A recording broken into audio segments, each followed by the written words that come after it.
Good morning, broadcasters. 360 seconds news and commentary for broadcast professionals is on the air. I'm Maria Kolodova from TKT. Let's discuss the latest technological news with our respected experts, Philip Grossman and Mary Seidler. Don't for advanced film and television production workflows. So, Mary, I know that RED certification and what it will mean for the industry. Certainly. So I've actually been through RED certification on a couple products in the past. RED has its own color science, like all the cameras, RE and Sony. RED really prides itself on its color science. And so what this box enables an individual to do is to get out of a RED camera, you can get Rec 709 on a set, but they really want to see exactly what the camera is going to see. Color conversion, so those sitting in Video Village can see exactly what the camera is going to capture. And it just simplifies the process. And so for this, with AJA being one of the leaders in the industry in this type of device, it's really going to serve those RED shooters and productions that use RED, enabling them to really see what the camera's capturing in a live broadcast environments. And this will help immensely on that as well, enabling you to use a lookup table and adjust your colors and match all your cameras. So it really is a very, I guess it's a sort of an unsung hero type of tool in the color workflow space. So getting RED certification is a big deal for them. All right, now moving on, Matrox Video unveils the Maevex 7100 series, advanced single-channel 4K 60 AVC HEVC encoders for low latency, high-quality video streaming in control rooms, and mission-critical applications featuring robust security and multi-protocol support. So, Philip, can you unpack this for us a little bit?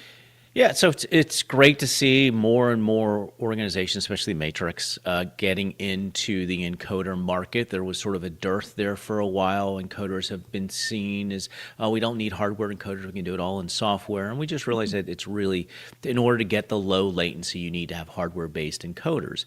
And Matrox has been doing a great job and really has produced some interesting tools.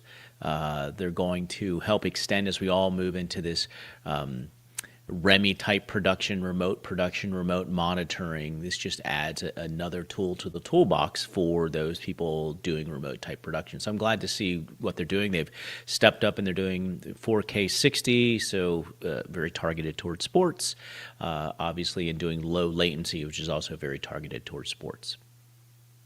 Okay, now moving on to Vizrt. Vizrt introduces the TriCaster Flex Dual, a control panel featuring 24 direct crosspoints, a full-size joystick, 2 dynamic tanky menu systems, and NDI native support, offering enhanced control and flexibility in live production settings from studio broadcast to remote operations. So, Mary, I'm throwing this over to you. Yeah, so first of all, I think this is really interesting because you've got yet another entry into the field that maybe the real video professional can use, but also the non-professional who is just working on, let's say, a visual radio program or something to do with corporate. So, Philip, what is your feeling about how this is expanding the field?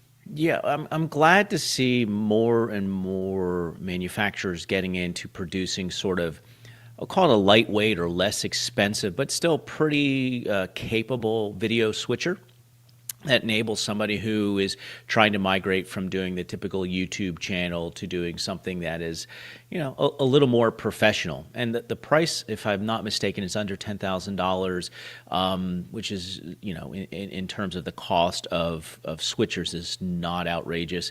And it really does bring a lot of capabilities to, we'll call that, maybe it's slightly higher than the prosumer, colleges, enabling, again, organizations that may not, like you said, visual radio, where you may not have had a really good tool, you now have a tool that can, expand your capabilities. And it's in alignment with larger professional tools. So it's not that you're getting a piece of hardware that doesn't look or act like, quote unquote, a professional tool. So as you start with just a 2-strip unit and get used to learning how it works, when you move to a much larger switcher, it's not going to be that much different. So in the radio world, I mean, what are you guys seeing as far as the visual radio world and your needs?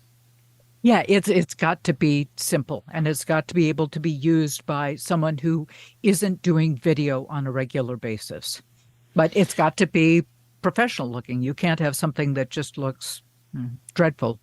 Yeah, yeah, and I think it's a good thing that we're seeing more Blackmagic's coming out with more, Vizrt's coming out with more. There's a lot. Roland, I think, has another unit that's come out, so it's giving people choices to help them produce content that is professionally produced. So looking forward to it. All right, well, that's all the time we have today. Many thanks to our experts, Philip and Mary, and don't forget to comment on the news that we've discussed. See you next Monday at the same time. Goodbye. Bye bye.